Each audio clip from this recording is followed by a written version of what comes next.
बराह रास्त आपको लिए चलेंगे कराची। MQM पाकिस्तान के रहनुमा प्रेस कॉन्फ्रेंस कर रहे हैं।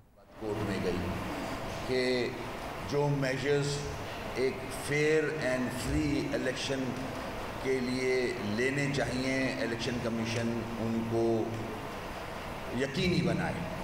मगर अफसोस कि हमारे बताने के बाद भी,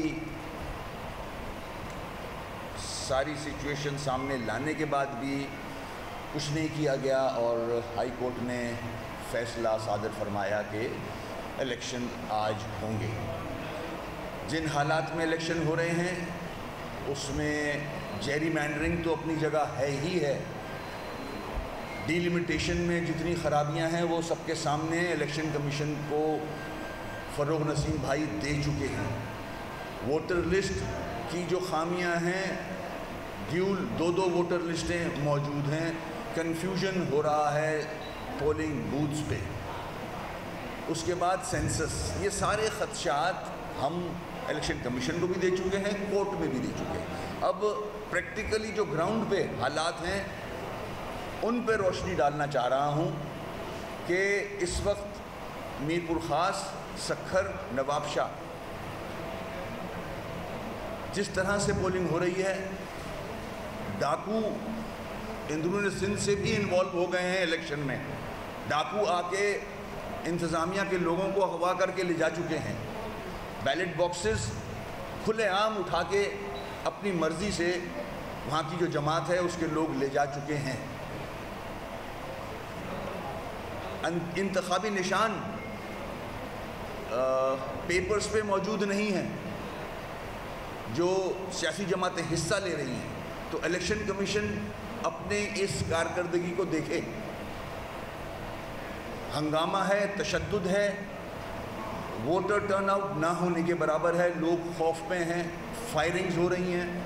क्या इस तरह से इलेक्शन होते हैं? क्या मिसाल कायम कर रहे हैं? पूरे पाकिस्तान में क्या मैसेज दे रहे हैं? इलेक्शन कमीशन की जिम्मेदारी बनती है ये। कल रात भी फ़रोग़ नसीम भाई ने इलेक्शन कमिश्नर से रिक्वेस्ट की थी कि इन जो हमारे ख़दशात हैं उसका नोटिस लें।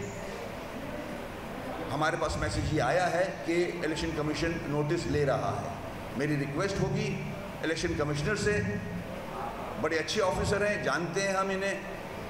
हम नहीं चाहते कि इलेक्शन कमीशन पे उंगलियां उठें, इल्ज़ामात लगें उनकी कारकर्दगी पे। तो इलेक्शन कमिश्नर साहब का फ़र्ज़ बनता है कि हमें सबसे पहले तो इन तीनों स्टेशंस पे इलेक्शन रोक दिए जाएं, सक्खर, नवाबशाह और मीरपुर ख़ास।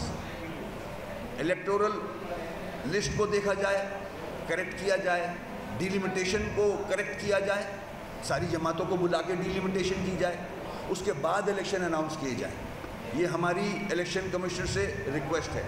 इसके साथ साथ रिक्वेस्ट करूँगा कि हमें टाइम दें, हम आपके पास आके आपको हर चीज़ से आगाह करना चाहते हैं। ग्राउंड रियलिटी कुछ और है।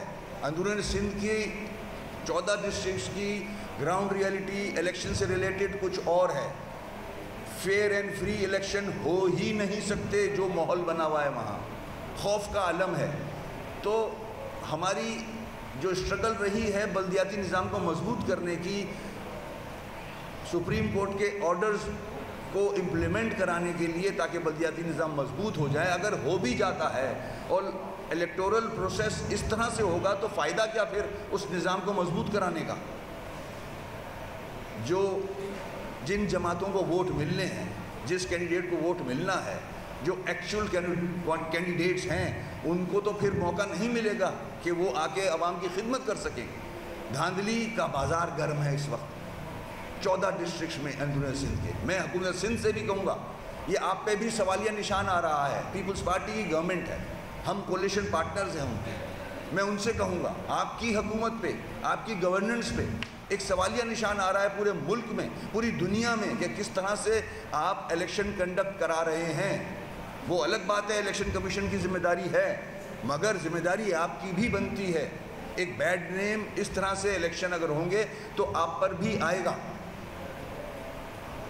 इलेक्शन कमीशन से एक बार फिर मैं रिक्वेस्ट करूंगा कि फ़ौरन इन 3 डिस्ट्रिक्ट में इलेक्शन रोके जाएं और जो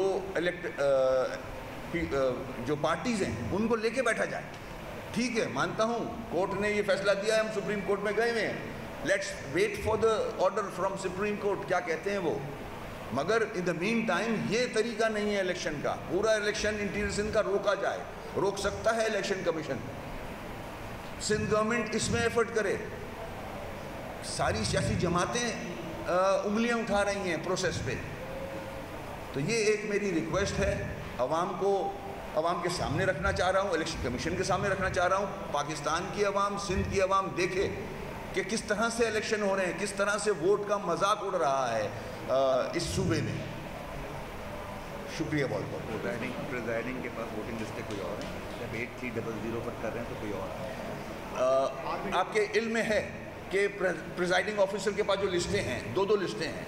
अगर आप व्हाट्सएप पे जाते हो तो आपको कोई मैसेज का जवाब मिलता ही नहीं है, कन्फ्यूजन क्रिएट हुई है। और जो हालात बने हुए हैं, जिस तरह से डाकू मूव कर रहा है इलेक्शन के अंदर, अंदरूनी सिंध से कच्चे के इलाके से डाकू आ गए हैं, उठा के लेके जा रहे हैं। तो मैं कहूँगा कम से कम इन 3 डिस्ट्रिक्ट में आर्मी आए, आर्मी देखे लॉ एंड ऑर्डर सिचुएशन। अगर हैंडल नहीं हो रहा है लॉ इन्फोर्समेंट एजेंसी से इस वक्त इन 3 डिस्ट्रिक्ट में ख़ास तौर पे,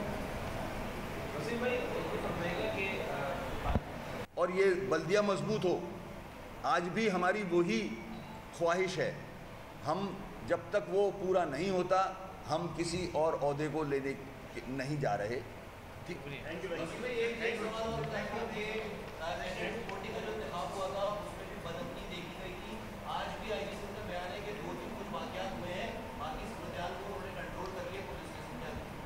देखिए ये तो जाहिर है पुलिस का महकमा है, वो इसी तरह जस्टिफाई करेगा। यहाँ तो 240 पे एक आदमी की जान गई, वो शहीद हुआ, ज़ख्मी हुए, हमारे कारकुनान के सर फटे हैं।